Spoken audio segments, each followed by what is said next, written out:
Greetings I bring from my living room to all YouTube viewers. Ooh wee.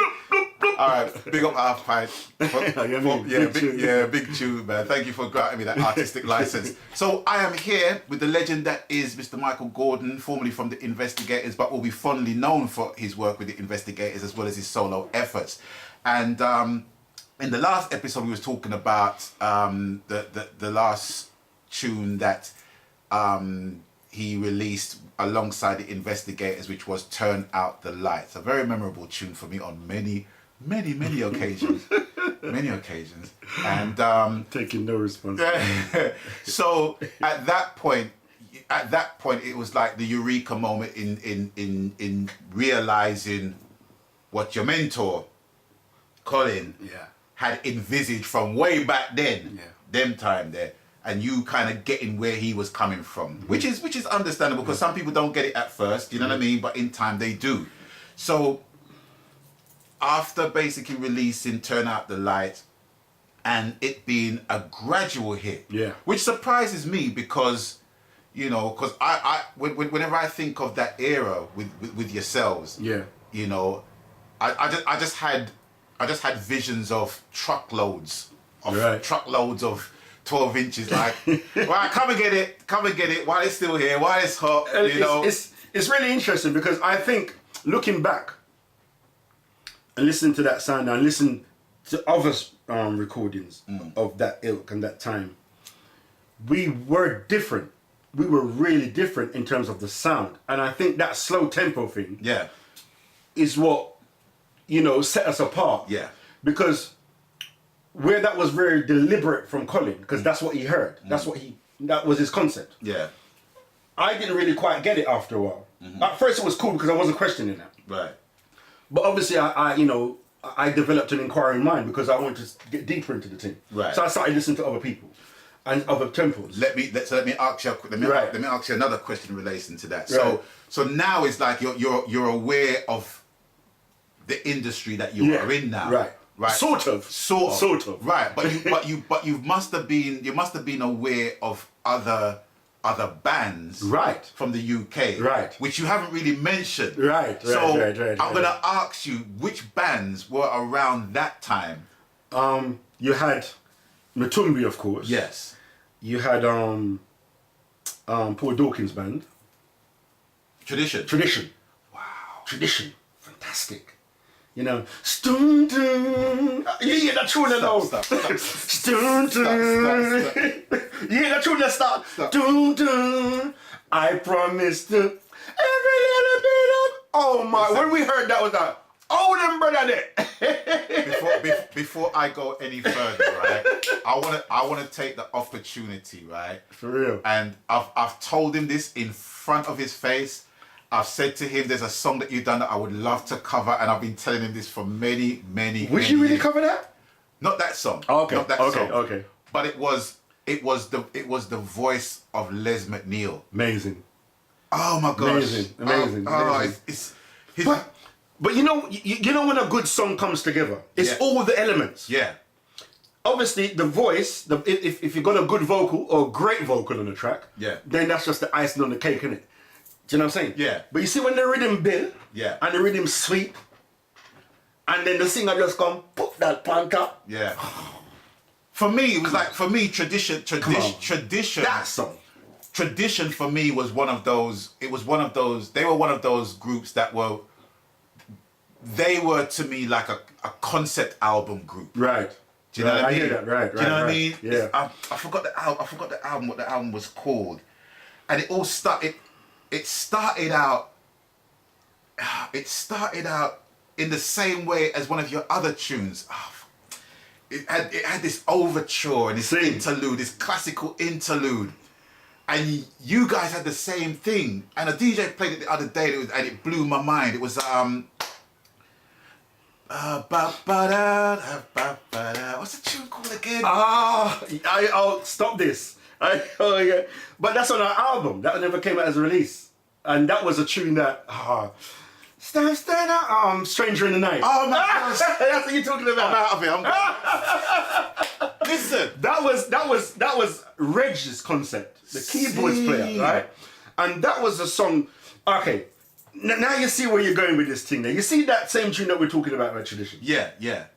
When I hear that song, and I listen to Stranger in the Night, it's almost like Reg was listening to that song. Exactly. But I know he really wasn't necessarily. Right. Yeah, but he was listening to music, Yeah. right? But that song, to me, was almost. I look at that song. And I look at the time. I'm thinking to myself, I didn't know this word that I'm going to use now back then. But that song to me was like, the production is superfluous. It's a bit over the bloody top. He's threw everything in there. Yeah. You know what I mean? And the kitchen sink. Yeah, and the kitchen sink. Yeah. You know what I mean? And looking back, it doesn't sound like it now, but at the time it was like, you just like overproduced. It's like, there's so much going on. Yeah. It's like, damn, you're getting there. But that was his idea. Yeah. And when I listen to the same, I Promise, is that what it's called? Every Little Bit of My Heart. Yeah. It reminds me of that, but in a more subtle way. Yeah, yeah. Like, as in, yeah, all the parts are there and the overdubs and the strings or whatever, but there's separation. Yeah. There's more of a thought process going on there. Right. Yeah, I can hear the differentiation of what's going on. Where Stranger in the Night was kind of like, boom, everything was there. I mean, if there was a group that I can assimilate you guys to, even though you're doing your own thing, right?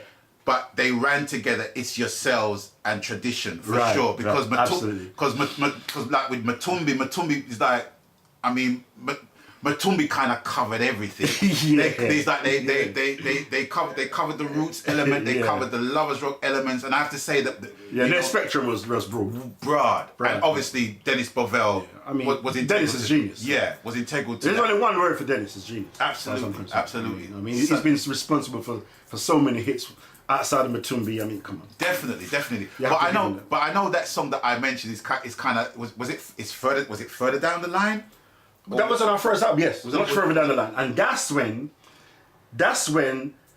the harmonies of Heatwave and Yeah. because that was like in my cognitive. Yeah. That's because that was an experimental album Right. on all levels. See. So not just Reg, all of us, right? Yeah.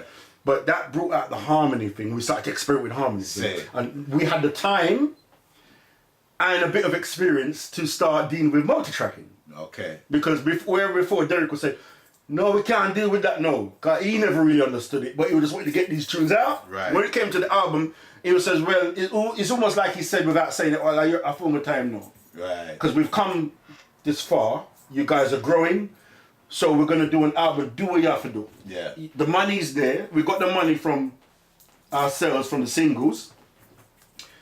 You know, you guys are creating now. Yeah. So you're taking it old school, just like how the rock musicians and how the pop musicians. It wasn't us. He was taking it old school because he had a vision. See. Yeah. It's just that, you know, he was allowing us to create. Sure. It's almost like the situation where Chris Blackwell left Bob with the Catch a Fire album. Because he had to go and do things because his label was busting in America with the group. Yeah. And when he left the Bob with the change, them there's big changes back then in them days, but it's nothing now. I think it was something like, 2,000 English pound to finish off the album. Yeah. And people, you know, when you read about that story, you listen to the story, people are like, yeah, better get a look at Rasta boy, them money there. Yeah. They're not gonna spend off the money in a weed or whatever.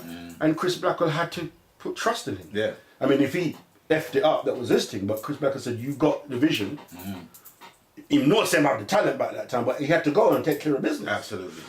And came back. Absolutely. Bob met him at the airport.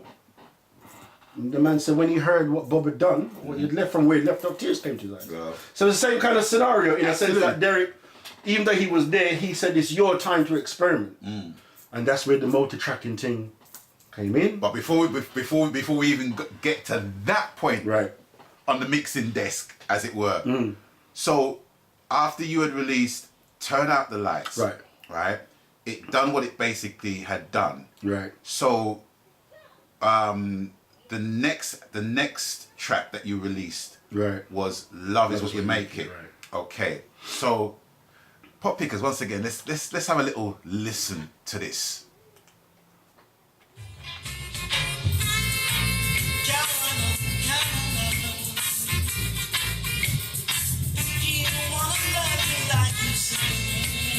you notice things are a little bit brighter. Yes. The music was a little bit more. I'm gonna get into that. I'm gonna get into that. You know what I'm saying? Yeah. And that was me saying, Colin, we've got to speed the thing up a little bit now. Yeah. And I've got to say, and every little bit of my heart influenced this in terms of tempo. Because I'm saying to Colin, the last songs, they're too slow. Because if you listen to How Can I Let You Get Away, it's like, rah! Then turn out the lights, come up a little bit. But I'm saying, Colin, and I had to fight with him to get into this. See. So I want, you know what I'm saying? And the tempo by today's standards, it's still, yeah, that's what I'm saying. Slow. Yeah. But in comparison to what you've done prior, right, it's up there. Yeah. You know what I'm saying? Right. So That Is Love Is What You Make It. Right. A classic golden nugget in the annals of history of lovers rock music. So can I just tell you a little bit about that? Yeah. So we released Turn Out the Lights. Mm-hmm. Took a few months Mm-hmm. to take off. Yeah. And then it took off. Not big, but it just where people, oh, all right, these guys have arrived. Right. Basically, yeah. They mean business. This is like song number 3. Mm-hmm. And so it done its thing. I think it was around for about 6 or 7 months before it kind of took off. Then there was a period of about 3 when people started asking for the tune and then it because them days you have to understand a lot of songs took time to a lot of songs weren't instant. Right. Songs weren't instant a lot of the times. They did take time to, because people, record shops had to hear it, then you give it to the sound man and the sound man might play it. Yeah, people start requesting it from the record shops. They bought the song and they want to hear it, you know what I mean? So let's stick a pin and ask you a question. Yeah. So in terms of chart positions, right? Because obviously there were charts in Yeah, those days. Yeah. When was that a factor, if any, for you guys? Whoa, you're coming to that.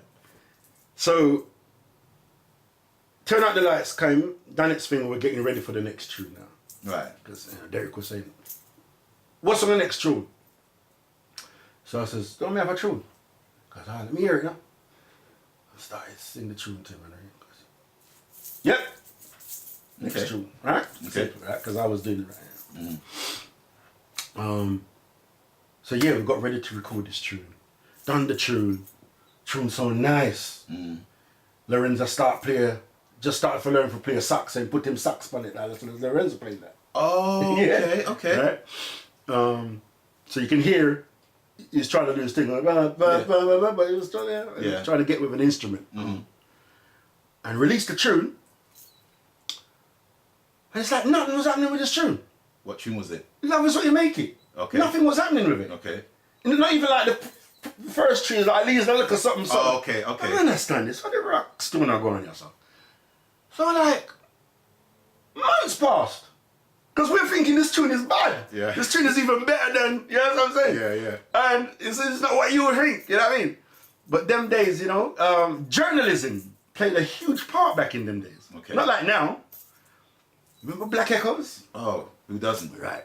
So that's where we come from, where man would write up your tune. Yeah. David Rodigan used to be a journalist on Black Echoes. Okay. And I'm telling you, about some 7-8 months down the line, nothing happened with this tune. And I don't know, so we all used to send tunes to him and other people. Yeah.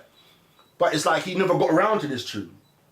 But the minute this man wrote up about this tune, this is the follow up to blah, blah, blah. Great song, harmonies, these guys are really... People read it, they start combining the truth. Same. So basically, that's when the whole by today's standard is like an Amazon review, isn't it? Really, when you check it with a product. And it spoke volumes, man. Right. Yeah, so it was really the thing to, you know what I mean? Because, and especially for an English brand, I don't even call it UK, that English, because I used to look at it like English youth man name, right? Yeah, yeah. That was really a big thing for us. Right. And for UK reggae artists back in the day, when you get a write up in our Black Echoes, that was like the real notice board. Well, yeah, I mean, it was like the Bible for a lot of musicians and singers in the hope that they will get a review that week for their tunes. You know what I mean? And also the chart positions Right. So well. so we'd really, really made our mark by then, and then Derek was saying, right, things are going on, you know, guys. What's the next tune? I had several songs, but it's like they didn't work because there were songs that came later on for the album. Okay.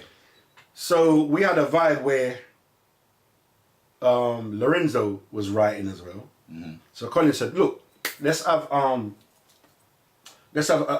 review meeting and bring down your songs and see what's what.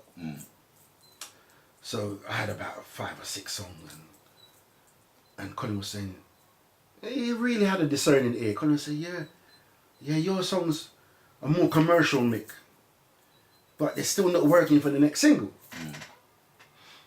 And I said, okay, you know best. Because I'm still, you know what I mean? I'm learning, because he had far more of a musical ear at that point. And according to him, in terms of like for the next single, Lorenzo's songs weren't working either. Okay. Because we're talking about singles, not album. So he could make that differentiation between singles and album tracks and blah, blah, blah. And Derek was kind of like, he was kind of on the same vibe where we was listening to Colin as well. Right. But we gotta cut it there. So we're leaving you on a cliffhanger there right about now. Okay. So we're gonna link you on the next episode. But people stay blessed. Thank you for watching. Thanks for stopping by. Soon forward.